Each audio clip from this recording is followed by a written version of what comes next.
चिंता संतान हन्तारो यत्पादाम्बुजरेण वा स्वीयान् तान्निजाचार्यान् प्रणमामि मुहुर्मुहुः यदनुग्रहतो जन्तुः सर्वदुःखातिगो भवेत् तमहं सर्वदा वन्दे श्रीमद्वल्लभनन्दनम् अज्ञानतिमिरान्धस्य ज्ञानाञ्जनशलाकया चक्षुरुन्मीलितं येन तस्मै श्रीगुरवे नमः। नमामि हृदये शेषे लीलाक्षीराब्धिशायिनम् लक्ष्मीसहस्रलीलाभिः सेव्यमानं कलानिधिम् चतुर्भिश्च चतुर्भिश्च चतुर्भिश्च त्रिभिस्तथा षड्भिर्विराजते योऽसौ पञ्चधा हृदये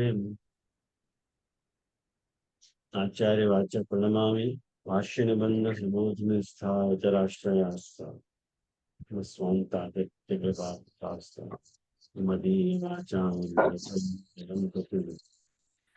धर्म प्रोज्झित कैतवोऽत्र परमो निर्मत्सराणां सताम् वेद्यं वास्तवमत्र वस्तु शिवदं तापत्रयोन्मूलनम् श्रीमद्भागवते मधुमनिकृते किं वा परमेश्वरः सद्यो हृद्यवृद्ध पृथिवीः शुश्रूषोभिस्तच्छानः निगमकल्पतरोर्गलितं फलं शुकमुखादतुं तत्र संयुतं पिबत भागवत रसमालयं युग्मे अघोरसिका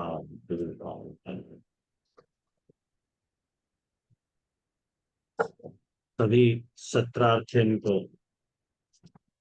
हार्दिक स्वागत करूं सत्र में। और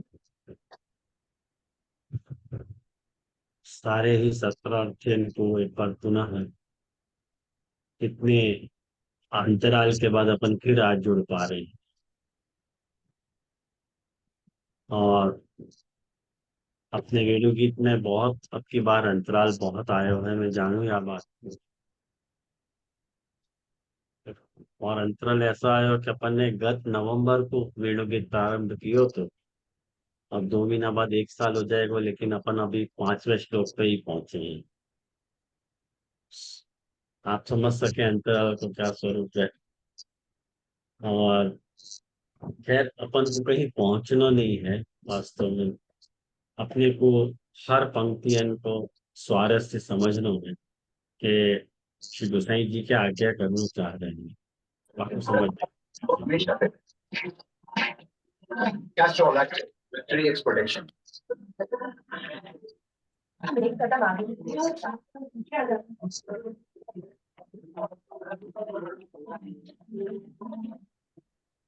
हेलो।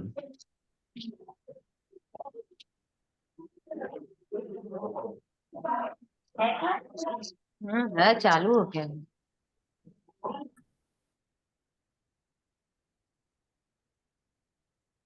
कनेक्ट नहीं हो रही काम से, पता नहीं क्या होगा।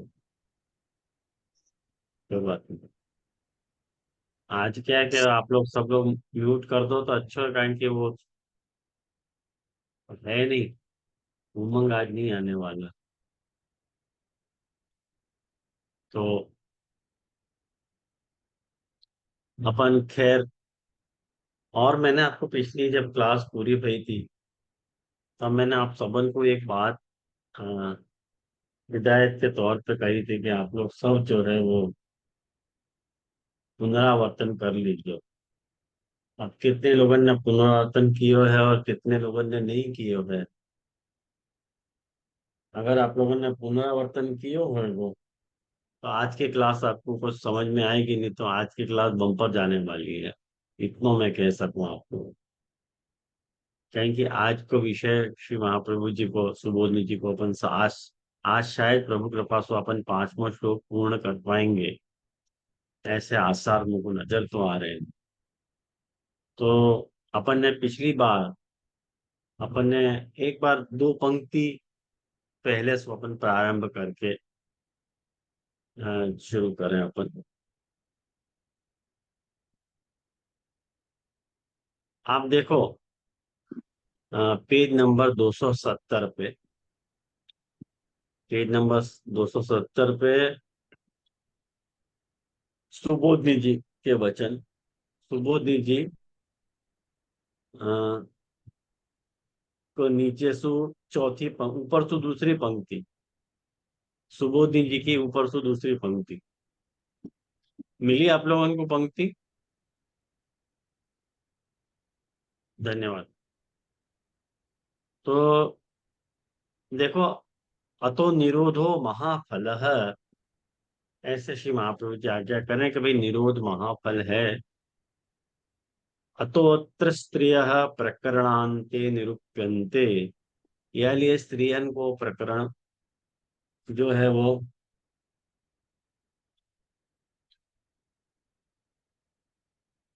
स्त्रियन को प्रकरण जो है वो अंत में आयो है यहाँ पे, ख्याल में आयो ना। भगवत भोगानंतरम एवं भगवान भोग्यो भवति। अब कुल मिला के सिचुएशन देखो, आपको जो मैं पहले समझा दूं कि श्री महाप्रभु जी क्या कहना चाह रहे हैं, पांचवें श्लोक के अंतर्गत क्या कहना चाह रहे हैं अपन सब जाने हैं। अब मैं वो सारो क्रम जो है रिपीट नहीं करूंगा। अपन अच्छी तरह से समझ रहे हैं कि जब गोपी जनन को जो है आसक्ति आई, तब वो वर्णन नहीं कर पाई, और ठाकुर जी के रूप को देख के वर्णन करने की सामर्थ्य आई। अब खाली जिज्ञास्य विषय खाली इतना ही है, जिज्ञासा करने लायक विषय सिर्फ इतना ही है कि ठाकुर जी ने ऐसा क्यों क्यों। प्रश्न खाली या प्रकार करेगा, ठाकुर जी ने ऐसा क्यों किया, तो वहां पे ये बता रहे हैं। और ये या प्रकार को ठाकुर जी को फलदान करना, तो ब्रज भक्तन को, गोपी जनन को या प्रकार को फलदान करना, तो ये बात भी अपन पिछले सारे क्लासन में या बात को अपन ने विस्तार से समझे होते कि ठाकुर जी ने उन गोपी जनन को मुख्य फलदान करने की इच्छा सु या तरह सु अपनो स्वरूप उनके सामने मने प्रकट कियो। बर्हापीडम नटवर वपुः कर्णयोः कर्णिकारम बिभ्रद्वासः कनककपीशं वैजयन्तीं च मालां रन्ध्रान् वेणोदर सुदया पूरयन् गोपवृंदे। ये जो आपको अतो या लीला के चलते, ये जो या तरह की स्वरूप की अनुभूति प्रभु ने ब्रजभक्तन को करवाई, यही निरोध है। ये निरोध प्रभु अपने आप में ब्रजभक्तन को निरुद्ध करना चाह रहे हैं, अपने आप में आसक्त करना चाह रहे हैं। कहें कि आसक्ति को प्रकरण है, ये प्रमेय प्रकरण जो है आसक्ति को प्रकरण है। तो अपने आप में यदि प्रभु को आसक्त करना है, तो वाके लिए कुछ विशेष व्यवस्था ठाकुर जी को खड़ी करनी पड़ेगी कि जाके कारण ब्रजभक्त प्रभु में आकृष्ट हो पाए, आसक्त हो पाए करके। यूं कह रहे हैं कि निरोध महाफल है। महाप्रभु जी ये बात कह रहे हैं कि निरोध महाफल है, यासु बढ़ के और कोई फल नहीं है। न मुक्ति भी यासु बढ़ के नहीं है फल, और आश्रय भी यासु बढ़ के फल दूसरा नहीं है। और ये जो निरोध रूपी जो महाफल है, वो निरोध रूपी महाफल जो है वो स्त्रियन को प्राप्त हो गए है, ऐसो श्री महाप्रभु जी कहना चाह रहे हैं।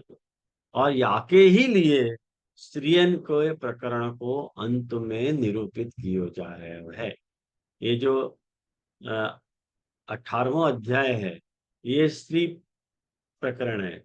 या के पहले गोपन की आसक्ति है थी 17वें अध्याय में, और 18वें अध्याय में स्त्रियन की आसक्ति का वर्णन किया। तो जिनको आपको मुख्य फल प्रदान करना है, उनको सबसु अंत में वर्णन है। जैसे मुख्य बात लास्ट में कही जाए कि नहीं, जैसे फर्स्ट जो आयो है वाकू छेले अनाउंस किया जाए, ख्याल में आया ना। नहीं तो वो चमत्कृति नहीं रहे है, वो चमत्कृति के लिए जो है वाकू छेले घोषित किया जाए है। ऐसे ही यहाँ निरोध फल की महत्ता को प्रदर्शित करने के लिए या स्त्रियन को प्रकरण अंत में निरूपित भयो है। और वहां श्री महाप्रभु जी एक बात की आज्ञा कर रहे हैं कि भगवद भोग अनंतरमेव भगवान भोग्यो भवति। अब यह पंक्ति को बहुत ध्यान से समझने की आवश्यकता है। वैसे तो मैंने ये पंक्ति समझाई आती पिछली बार आप लोगों को, नहीं समझाई आती ऐसा नहीं है, लेकिन फिर भी एक पुनरावर्तन के तौर पे आप बात को समझने को प्रयास करो कि एक रस भोग में कोई भी रसन की जो प्रक्रिया हुए है, वह रसन की प्रक्रिया में दो व्यक्ति हुए हैं। एक रस को भोग करने वालों हुए है और रस को भोग देने वालों हुए है। तो जो भोग देने वालों हुए है वो भोग्य कहलावे है, और जो रस लेने वालों हुए है, ग्रहण करने वालों हुए है, वाको अपन भोक्ता कह रहे हैं। तो यहाँ महाप्रभु जी यूं कह रहे हैं कि निरोध के प्रकरण में जिन भक्तन को निरोध कियो जानो है, वो निरुद्ध भक्त जो हैं वो भोग्य हैं और भगवान भोक्ता है। लेकिन यह भोग्य और भोक्ता के चक्कर में कभी भी भोक्ता भोग्य बन सके है और भोग्य भोक्ता बन सके है, ऐसी व्यवस्था है। आई ना आपको ध्यान में? भोक्ता जो है वो भोग्य बन सके है और भोग्य जो है वो भोक्ता बन सके है। लेकिन भगवान कब भोग्य बने हैं, या बात की मीमांसा यदि आपको है, तो महाप्रभु जी और खुलासा कह रहे हैं कि भगवद भोगानंतरमेव भगवान भोग्यो। भगवान जब आपको भोग कर ले भक्तन को, वाके बाद भक्त भगवान को भोग कर पाए। अब पंक्ति आप लोगों को स्पष्ट भई होगी मेरे हिसाब से, ख्याल में आया ना? अतो अत्र शुकोपि मुख्यतया स्त्रिय एव वर्णयति। या लिए सुखदेव जी ने भी यहाँ पे मुख्यतया स्त्रियन को ही वर्णन कियो है, कारण कि स्त्रियन के स्वभाव में भोग्यपनो स्थापित हुए है। आई आपको ध्यान में? स्त्रियन के स्वभाव में ही भोग्यपनो उनके में विराजे है। स्त्रियां स्वभाव से ही ऐसी हो कि हम कोई के लिए हैं, ऐसा उनको भाव हुआ है।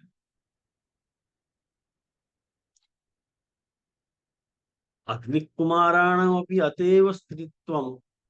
या लिए देखो, स्त्रियां जब या प्रकार से सोचे हैं कि हम कोई के लिए हैं, कोई उनको कोई उनको अंडर मने उनको उनके ऊपर आधिपत्य जमानो चाहे स्त्रियों के ऊपर, वास्तु स्त्रियां प्रसन्न रहे, कहेंगे उनके स्वभाव में या तरह से उनके बनी भई बात है।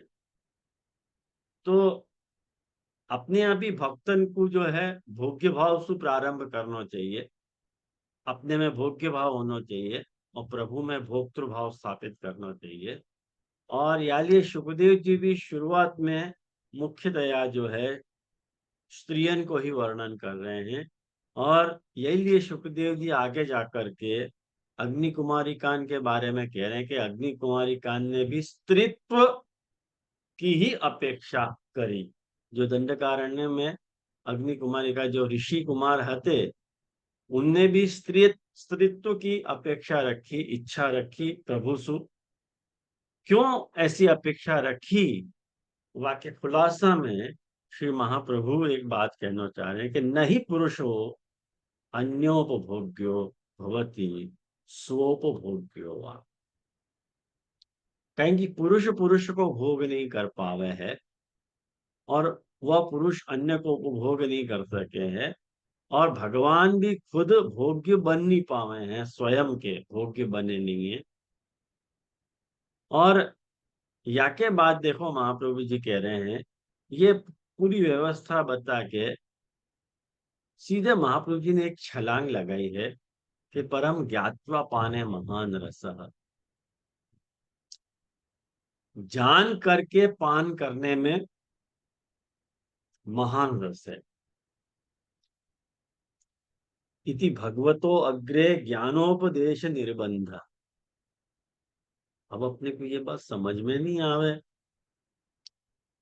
कि भाई अग्नि कुमारी कान की और गोपी जनन के स्त्रीत्व की बात करते करते अचानक पुरुष को अन्य उपभोग नहीं हो सके, ये सब बात करते करते ये ज्ञात्वा पाने महान रस, ये जो पंक्ति आ गई, वह पंक्ति को क्या स्वारस्य है भाई, ये समझ में नहीं आई।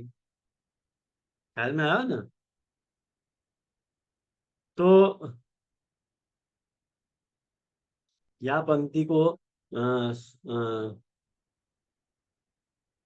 या पंक्ति को आपको स्वारस्य यदि समझना है तो पेज नंबर 269 पे जो सुबोधनी जी के वचन है, वाको आप देखोगे तो ये पंक्ति को कनेक्ट करना आपको आएगा कि अतएव निरोधो भक्त्यनंतरम निरूपितः सृष्टि उत्पन्नानां भोग एतत् पर्यवसायी ततो विमोचनम स्वाश्रयण स्वाश्रय प्रापणं च प्रत्यापत्ति अन्यथा सृष्टिर्व्यर्था स्यात्। ये आई आपको पंक्ति समझ में? ये सब मैं समझा चुका हूँ ये पंक्ति आप लोगों को। लेकिन महाप्रभु जी यहाँ पे ये बात देखो कहना चाह रहे हैं कि अतएव निरोधो भक्ति अनंतरम निरूपितम। कहेंगे निरोध की बात चल रही है ना, ठाकुर जी अपने अत्यंत मोहित स्वरूप सु ब्रज भक्तन को आकृष्ट करना चाह रहे हैं। या लिए तो वृंदारण्यम स्वपदरणम प्राविशद गीति हो रही है। तो जब याद तरह से प्रभु उनको आकृष्ट करना चाह रहे हैं, उनको निरोध करना चाह रहे हैं, वो निरोध जो है ना, यूं कह रहे हैं महाप्रभु जी भक्ति के बाद ही हुए है निरोध। जब तक भक्ति नहीं होवे तब तक निरोध नहीं हुए है। और जाको निरोध हुए है और जो भक्त सृष्टि में उत्पन्न हुए हैं उनको या प्रकार को भोग जो है, उनको या प्रकार के भोग में पर्यवसान है।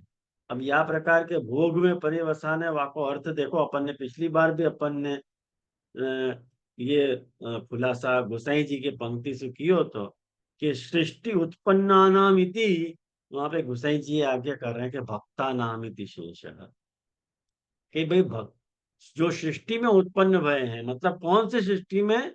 भक्त सृष्टि में जो उत्पन्न भय हैं ये शेष है। और वहां पे भोगो मतलब भक्ति रस को भोग, जो भक्ति सृष्टि में उत्पन्न हुए हैं और उनको यदि भक्ति रस को भोग नहीं हो रहा है तो वो सृष्टि की व्यर्थता है, यूं कह रहे हैं महाप्रभु जी। ख्याल में आओ ना? सृष्टि की व्यर्थता है।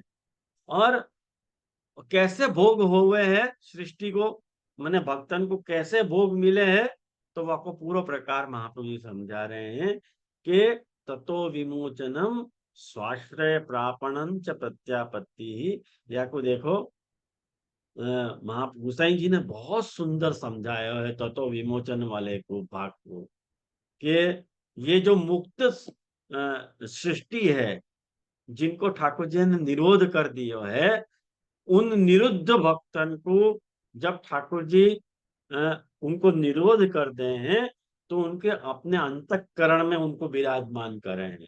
स्वांत स्थिता एवं जीवा लीलार्थम सृष्टा, ये जो गोसाई जी प्रकार बता रहे हैं, पेज नंबर जो है 270 पे टिप्पणी जी देखोगे तो आपको ये बात पता चलेगी।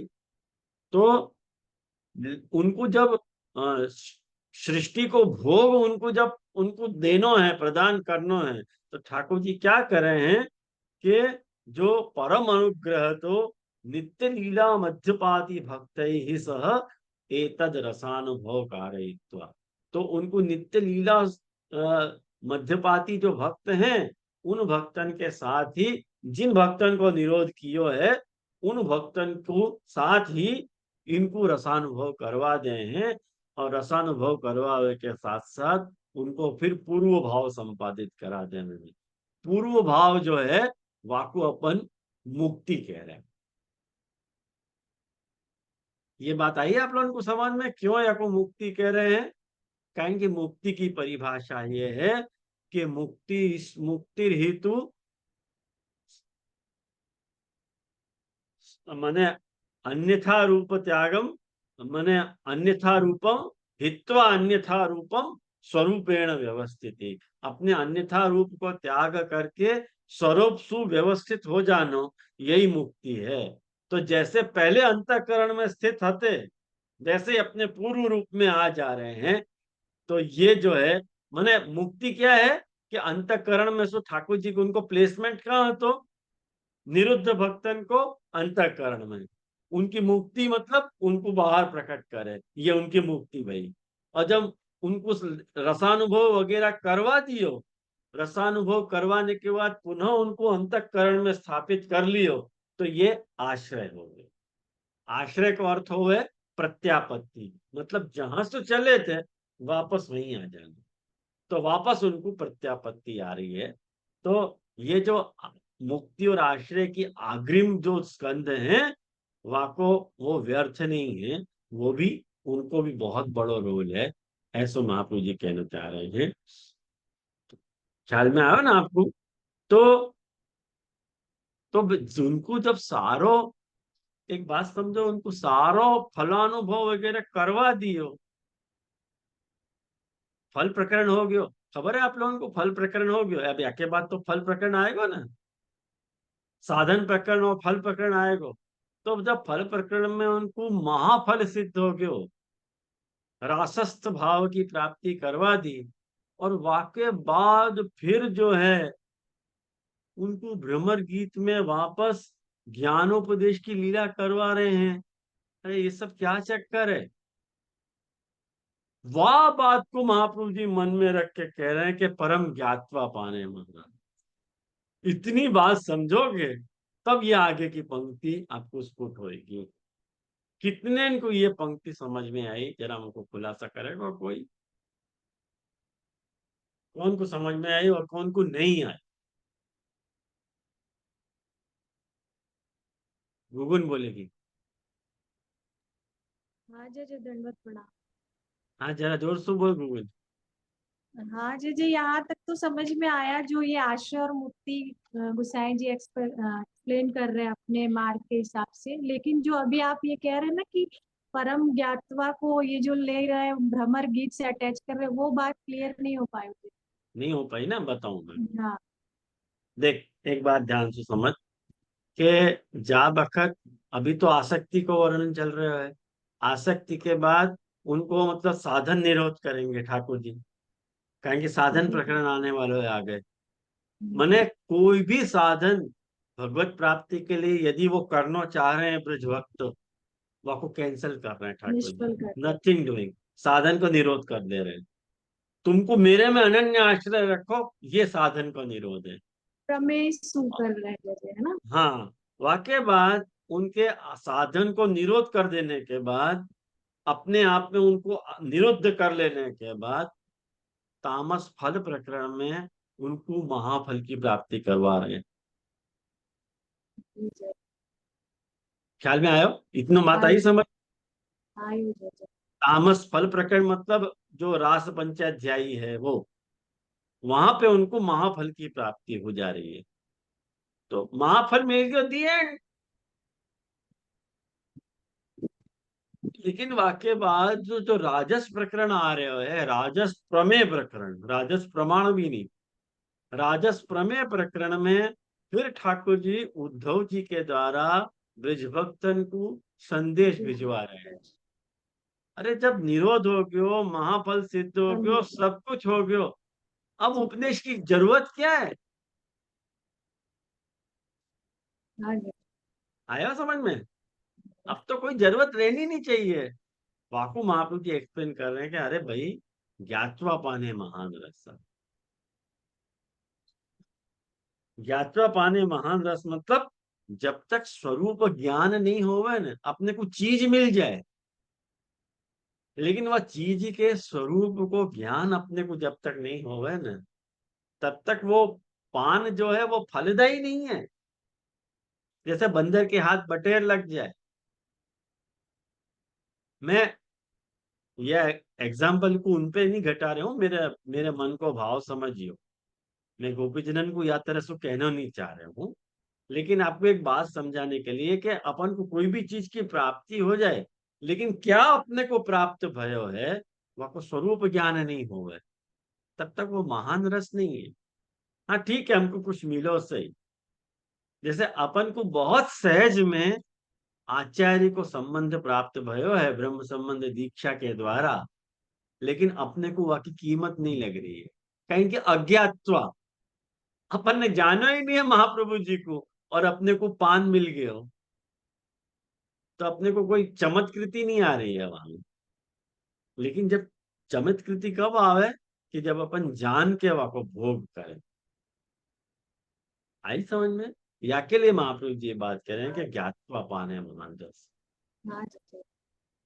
तो ये जो उनके निरोध करने की जो बात है वैष्णवों, वाके ज्ञातवा पाने महान रस के बाद महाप्रभु जी आज्ञा कर रहे हैं कि यालिए इति भगवतो अग्रे ज्ञानोपदेश निर्बंध।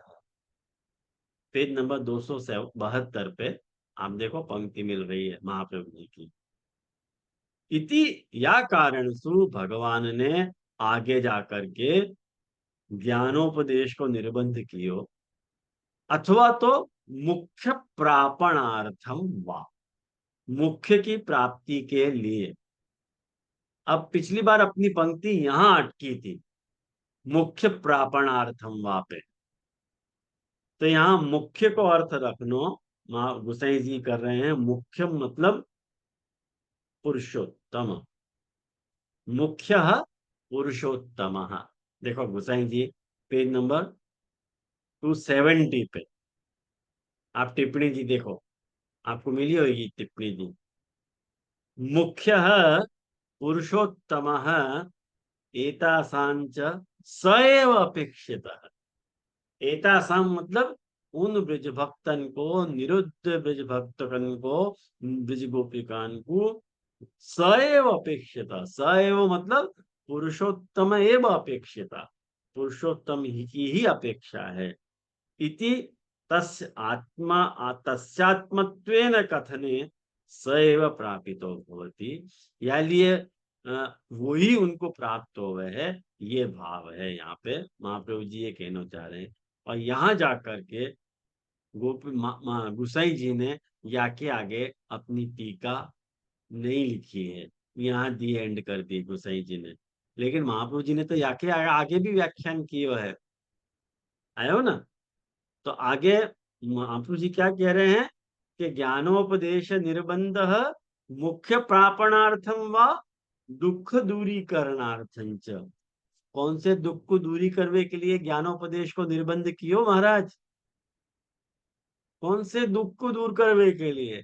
तो कह रहे हैं कि विप्रयोग के दुख को दूर करने के लिए महाप्रभु ठाकुर जी ने भ्रमर गीत को उपदेश किया। आया आप लोगों को बैठ रही है ना पंक्ति? ये बहुत कठिन तो नहीं जा रही है?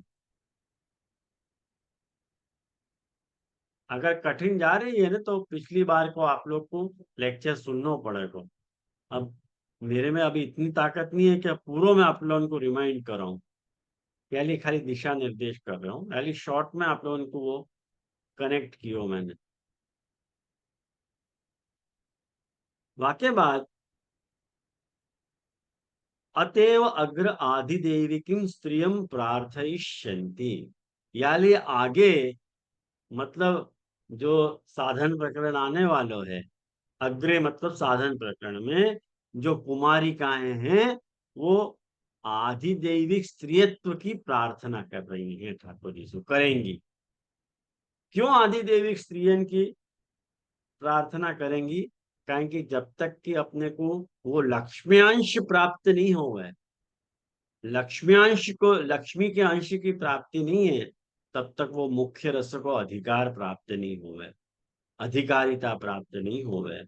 अतो याली ठाकुर जी ने क्या कियो, यो कह रहे हैं कि रूपेण वशीकृत्य, रूप से उनको वशीकरण कियो, और वशीकरण करके अधरामृतम पाययन, अधरामृत को देते भय, उनको पिलाते भय, उनमें स्वच्छंदता संपादित करी।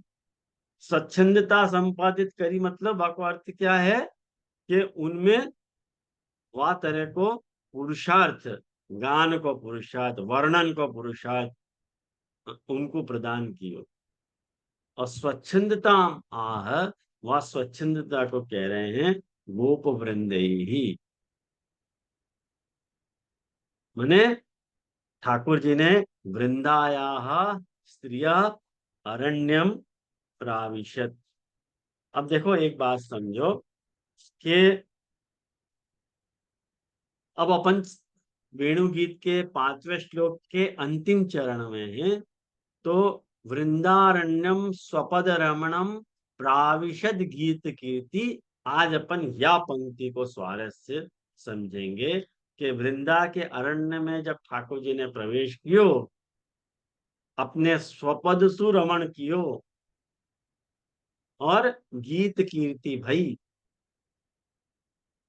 तो देखो जो स्वपद रमण, ये बात बहुत ध्यान तो समझियो विष्णु, कहीं तो आगे की पंक्ति आपको महाप्रभु जी ने इतनी क्लिष्ट लिखी है कि ये जो लेखकार नहीं होते, योजनाकार नहीं होते, तो इन पंक्तियों को अर्थ तो ब्रह्मा ही जान सकते हो। तो ठाकुर जी को जो स्वपद रमण है वो 3 स्थलन में भयो। ध्यान से समझो यह बात। ठाकुर जी को जो स्वपद रमण है 3 स्थलन पे भयो। कौन से स्थलन पे भयो? तो वृंदावन भूमि में स्वपद रमण भयो। दूसरो, वनस्थ जो भक्तन को जो समूह हतो, उन भक्तन के समूह में ठाकुर जी ने स्वपद रमण कियो। और व्रजस्थ भक्तन में ठाकुर जी ने स्वपद सु रमण कियो। इन 3 स्थलन में प्राविशत, जब ठाकुर जी ने वृंदारण्यम प्राविशत कियो, तो खाली वृंदा के अरण्य में ही प्रवेश नहीं कियो है, भक्तन के समूह में भी प्रवेश कियो है और व्रजस्थ भक्तन में भी ठाकुर जी ने प्रवेश कियो है।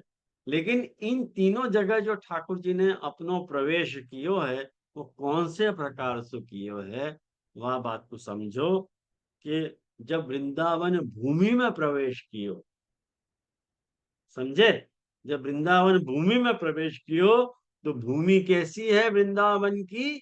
तो वृंदावन की भूमि रसाल है। या लिए चरण चिन्ह वहां में पड़ जाए हैं, चरण चिन्ह की छाप वहां में पड़ जाए हैं। तो स्वपद रमण भयो भूमि पे रमण।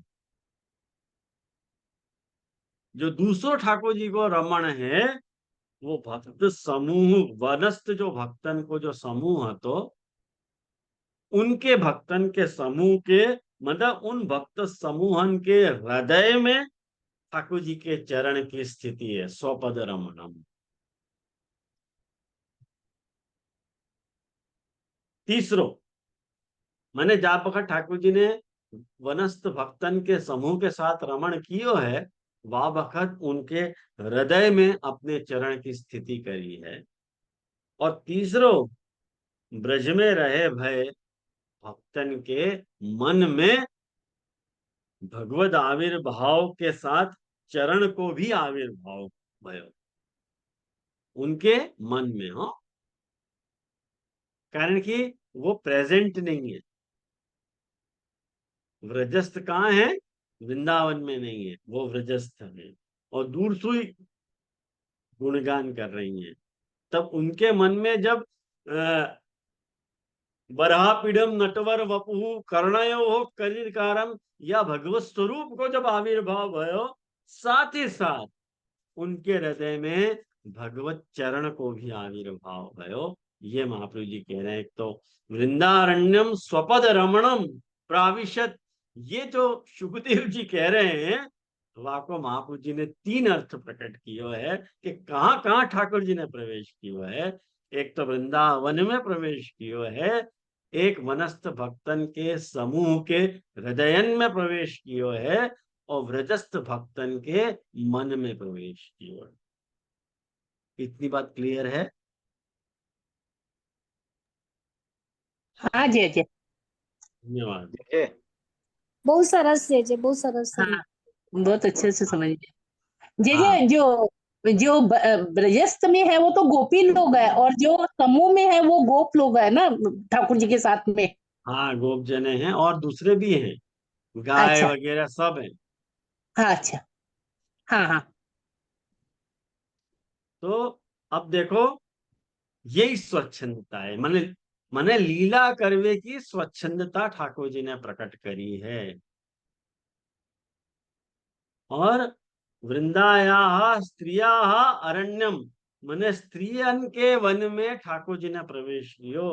सर्वम कार्यम कृत्वा स्वच्छंदताम संपादितवान, सब कार्य करके स्वच्छंदता संपादित कर दी। अब यहाँ में एक प्रश्न ये हो रहा है, अब देखो महाप्रभु जी कहाँ से कहाँ छलांग लगा हुए हैं।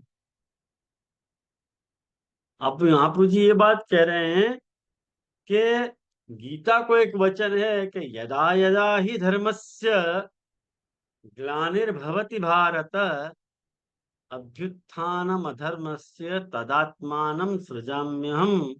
ये जो गीता को वचन है, वाक्य अनुसार भक्त्यर्थ भगवद प्राकट्य होवे है,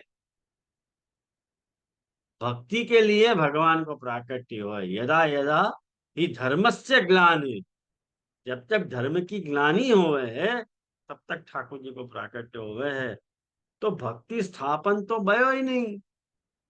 तो वाक्य बिना ननु जगति भक्ति ही न स्थापिता इति कथम कृत कार्यता, जगत में भक्ति को स्थापन तो किया ही नहीं, तो कृतकृत्यता कैसे हो गई महाराज? ये बात समझ में नहीं आई। यासु जगत में भक्ति को स्थापना किए बिना कृतकृत्या कैसे समझनी? वाके उत्तर में वृंदारण्यम स्वपद रमणम, ये पंक्ति है। जगत की कृतकृत्यता याली है भाई कि ठाकुर जी ने अपने स्वपद से रमण करके सबन को कृतार्थ किए। ये खुलासा है। या के उत्तर में स्वपद रमणम कहो और उपसंहार में गूढ़ स्त्री भाव की बात आई है। यानी देखो कह रहे हैं कि तत्राह स्वपद रमणम इति स्वपदानाम स्वचरणानाम रणम रमणम यत्र, जहां आप अपने चरणार बिंदु रमण कर रहे हैं, वह चरण वह स्वपद रमण की मैं बात कर रहा हूं, वासु कृतकृत्यता हो रही है। अब देखो, धर्म स्थापनम आह गोप वृंदे ही सह, ठाकुर जी ने सबसे पहले धर्म को स्थापन कियो। कौन सो धर्म तो याद करो, पूर्व कारिका में गौचारण। बतायो तो गौचारण। कौन गौचारण। बोलो? मीना। मीना मीना। हाँ साई, गौचारण रूप धर्म को स्थापन कियो। या लिए गोप जनन को ठाकुर जी ने साथ में लिए और अवशिष्ट सर्व पुरुषार्थ स्थापनार्थमा, जो बचे हुए सारे पुरुषार्थ के स्थापन के लिए कहो गीत कीर्ति ही, मने गीता कीर्ति ही यस्य, जाकी कीर्ति गाई जा रही है ऐसे प्रभु। अब भाई शेष पुरुषार्थ को कैसे समझना महाराज?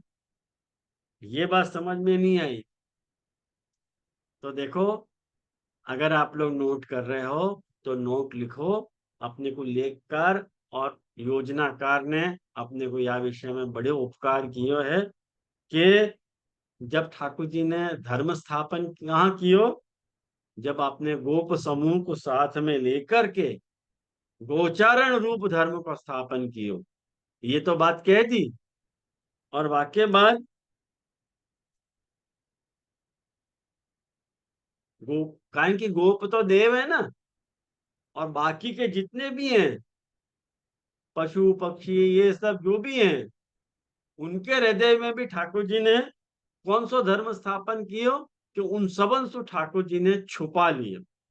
मैं क्या क्रीड़ा करने जा रहा हूं, गुप्त रखनो छुपानो वगैरह धर्म शेष लोगन में प्रकट कियो।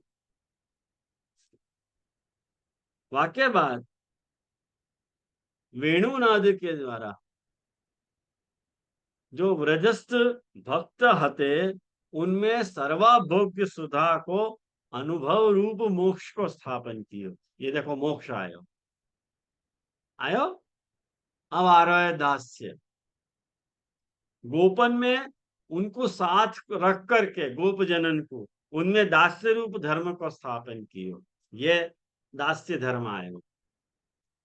अब काम आ रहे हो, देखो वृंदावन में जब ठाकुर जी ने प्रवेश कियो तो वनस्थ गोपीजन रूपी जो भक्त थे उनमें स्वच्छंद काम को स्थापन कियो।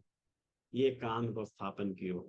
मैं पहले भी आपको कह चुका हूं कि वन में देव के अलावा गोपी दूसरे गोपीजन भी हैं जिनमें ठाकुर जी ने उनको भी उनके मन में भी चरण स्थापन किए। ये मैंने कही ना, वहां में ये लोग भी हैं।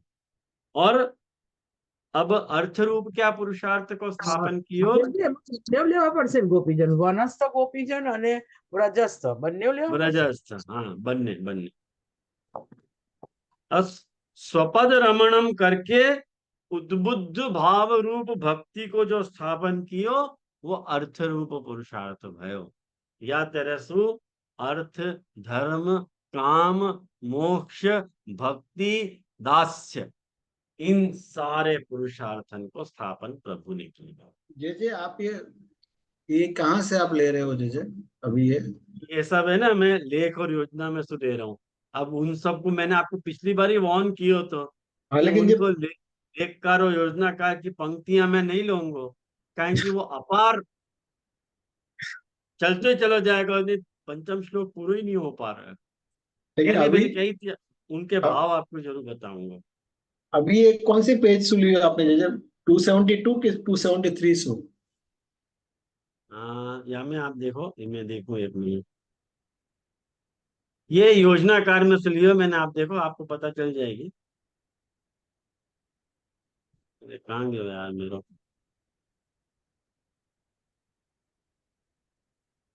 योजनाकार? पेज नंबर बताऊं आपको? 273 जे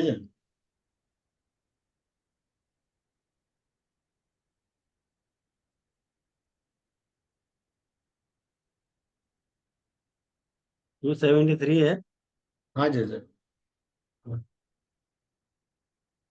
हाँ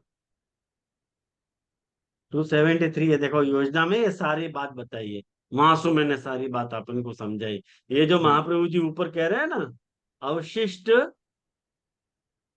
अवशिष्ट सर्व पुरुषार्थ स्थापनार्थम गीत कीर्ति है।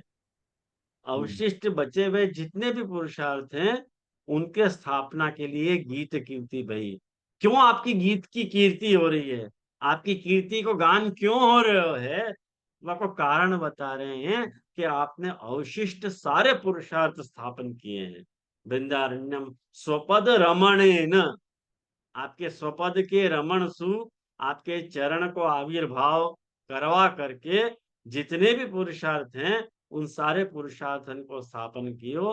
वहां में धर्म आ गयो, अर्थ आ गयो, काम आ गयो, मोक्ष आ गयो, दास्य आ गयो, भक्ति आ गई।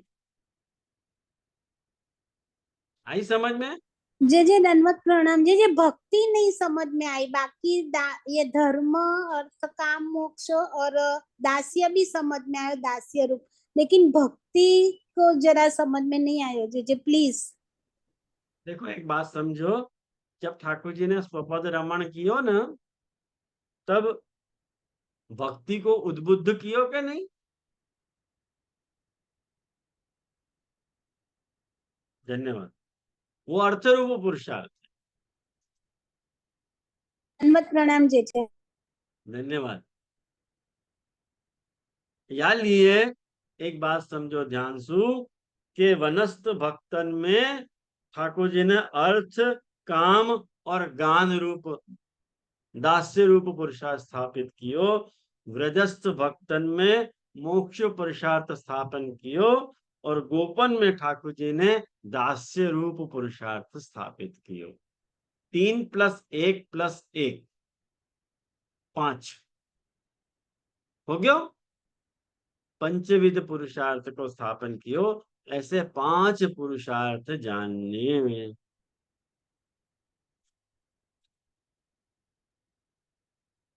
याके बाद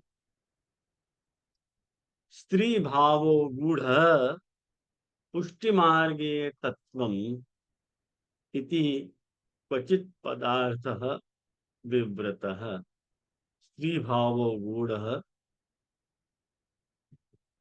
मने वहां में ये कहना चाह रहे हैं या में कि गूढ़ स्त्री भाव जो है वो पुष्टि मार्ग में तत्व है। गूढ़ स्त्री भाव पुष्टि मार्ग में तत्व है और क्वचित कृष्ण पद के अर्थ को विवरण करने में आए होते हैं।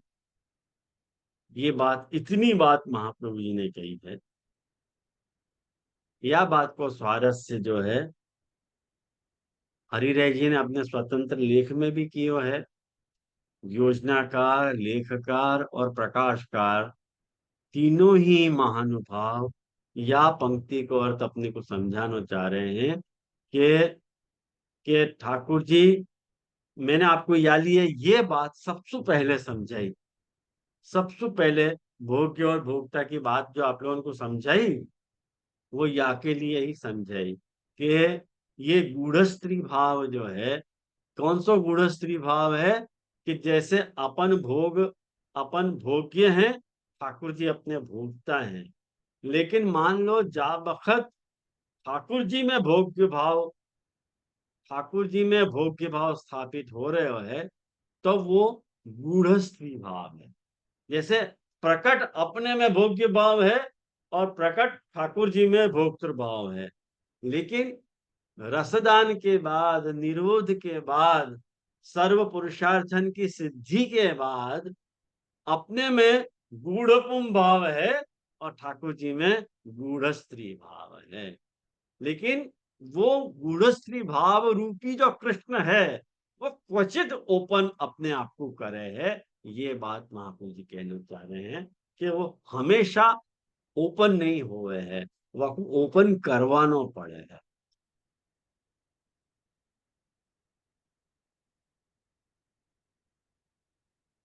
आई मेरी बात आप लोगों को समझ में?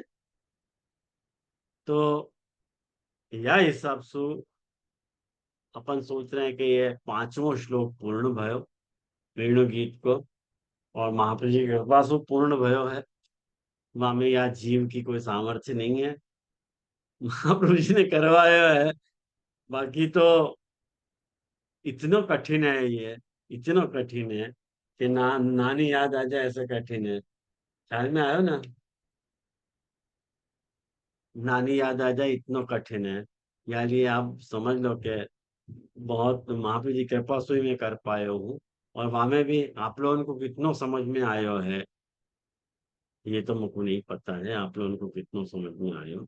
लेकिन आज मैं छठो श्लोक प्रारंभ नहीं कर रहा हूँ, अगली बार अपन छठो श्लोक प्रारंभ करेंगे। तब तक आप ये जो पंचम श्लोक के अपने 4-5 लेक्चर भए हैं, वो सारे लेक्चरन को आप एक अवरोह में, एक आवृत्ति में यदि सुन लोगे ना तो पूरा विषय आप लोगों को स्पष्ट हो जाएगा, ऐसा मैं मानू हूँ। ख्याल में आयो ना? या लिए आप या ढंग से आप करो। तो आज अपन यहाँ रखें, ठीक है? कुछ और या में कुछ अस्पष्टता हो तो जरूर पूछो आप।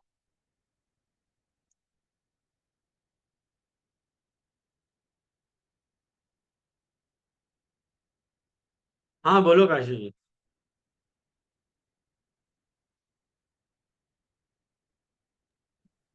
जैसे मुझे वृंदावन भूमि रसाल ये समझ में नहीं आया। हैं?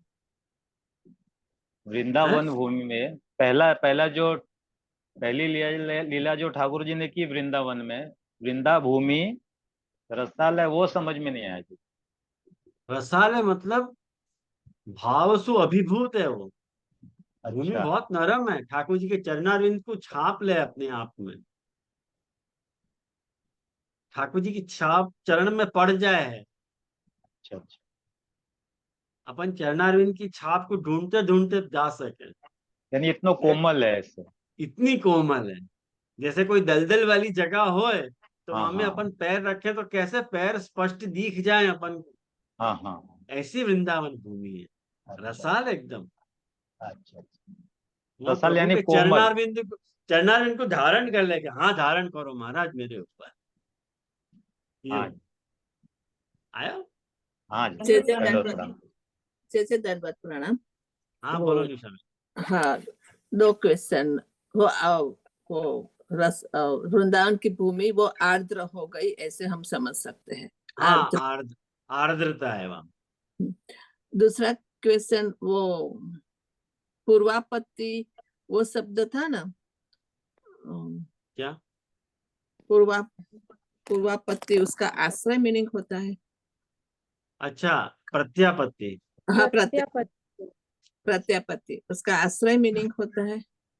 हाँ देखो निशा बहन, एक बात देखो, देखो निरोध, मुक्ति और आश्रय।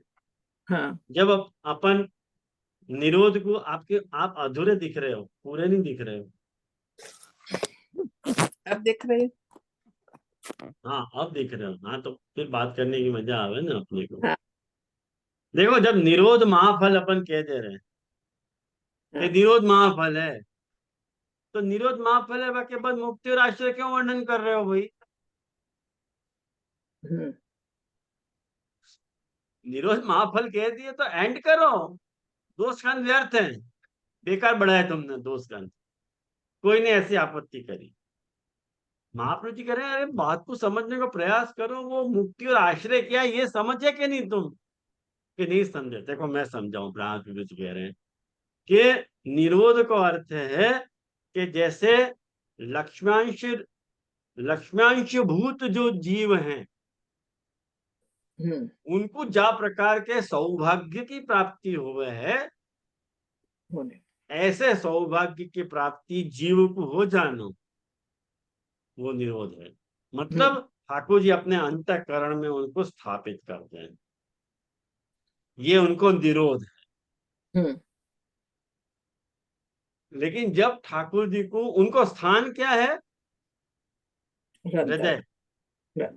अब ठाकुर जी को जब उनके साथ रमण करना है, ठाकुर जी क्या करें? यहाँ से बाहर उनको प्रकट कर, मुक्ति है। हाँ, जैसे मुक्ति है अंतर्गुरु तो अन्यथा रूपेण हित्वा अन्यथा रूपेण स्वरूपेण व्यवस्थिति ही। भाई तुम जा स्वरूप में आते, वो अन्यथा रूप को त्याग करके स्वरूप से तुम्हारी व्यवस्थिति हो गई, तुम्हारी मुक्ति हो गई। और प्रत्यापत्ति मतलब बैक टू पवेलियन। प्रत्यापत्ति मतलब जाके कारण ये आभास, मतलब जाके कारण ये उत्पत्ति स्थिति लय हो रहे है, मतलब जहां सु उत्पन्न भय, जहां अपन स्थित हैं और जहां अपनो लय होएगो, वाकु आभास कहे जा रहे है, वो अपनो आश्रय पदार्थ है। तो अपन वापस अपने मूल रूप में आ जा रहे हैं, यही तो प्रत्यापत्ति है। हाँ, तो ठाकुर जी पुनः उन भक्तन को यहाँ स्थापित कर ले रहे हैं, तो वो प्रत्यापत्ति हो रही।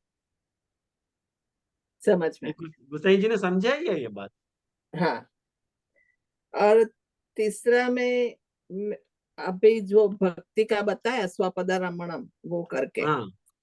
तो उसमें आपने बताया कि अब जो भक्त है और जीव है वो उसका गुण भाव वो प्रकट हो गया, यानी कि भक्त भोग्य होते तो वो भोक्ता बन गया, और भगवान का गुण प्रकट भाव था और गुण स्त्री भाव पूरा स्त्री भाव प्रकट भाव, गुण स्त्री भाव प्रकट भाव। अच्छा, वो समझना था, वो मैं बराबर समझी कि नहीं वो। ठीक है। अच्छा, लेकिन हाँ आशीर्वाद।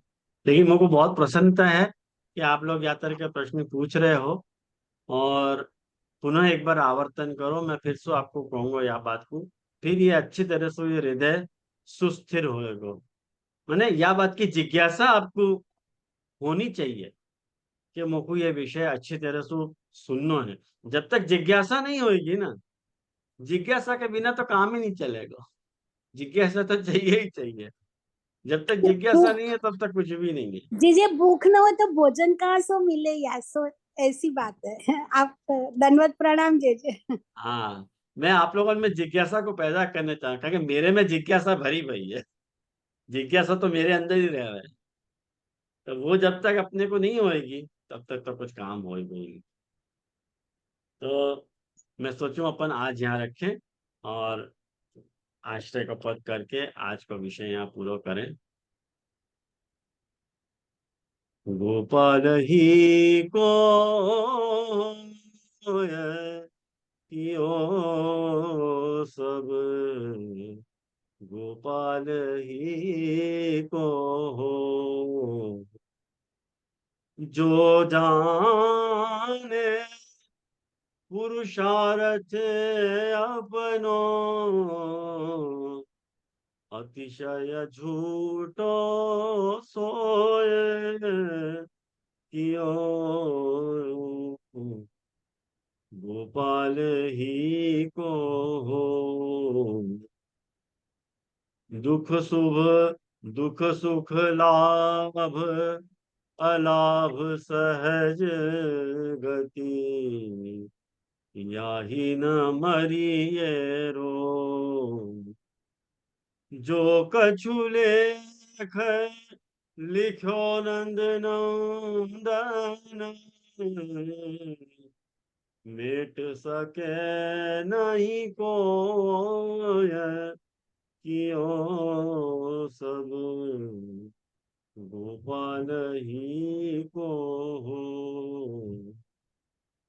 उद्यम साधन जंत्र मंत्र विधि, ये सब डारो धो,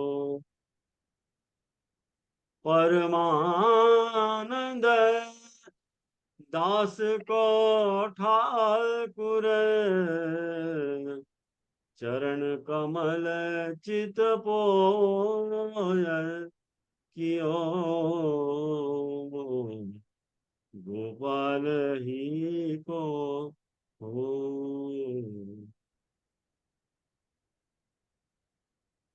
ये जे कोटान